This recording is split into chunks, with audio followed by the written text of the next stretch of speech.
let's now shift our attention to the United Kingdom, where an alarming piece of information has now come to light. A new variant of coronavirus has been identified in the UK. And according to the British Health Secretary Matt Hancock, at least 60 different local authorities in England have recorded COVID-19 infections caused by this very new variant. The World Health Organization has been notified, and detailed studies are now being conducted into this new strain. We've currently identified over 1,000 cases with this variant, predominantly in the south of England, although cases have been identified in nearly 60 different local authority areas, and numbers are increasing rapidly. Similar variants have been identified in other countries over the last few months. We've notified the World Health Organization about this new variant, and Public Health England is working hard to continue its expert analysis at Porton Down.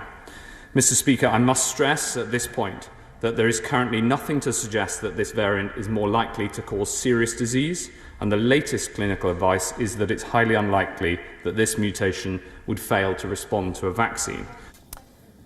Matt Hancock also added that there was nothing to suggest if it worsened the disease or if the vaccines would no longer work as far as this new strain of coronavirus is concerned.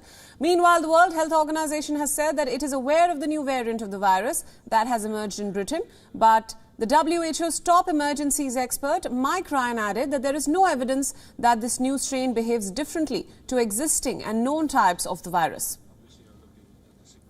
We are aware of this genetic variant, I think reported in about 1,000 individuals in England, and the authorities in the UK and under Matt Hancock's leadership obviously are looking at the significance of this. We've seen many variants, as we've always said here.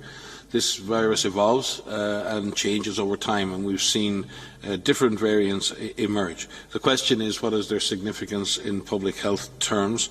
Certainly looking at this particular variant seems to have become more prevalent in the UK. We'll obviously need to work with our international lab network to see if that variant is becoming more prevalent on an international basis. The UK government has also placed London and surrounding areas under the highest level of coronavirus restrictions. Under the Tier 3 restrictions, the toughest level in England's three-tier system, people cannot socialise indoors, and bars, pubs and restaurants must close except for takeout. The UK has recorded a sharp increase in the number of infections and an exponential rise in the coronavirus cases across London, Kent, parts of Essex and other areas have also been recorded.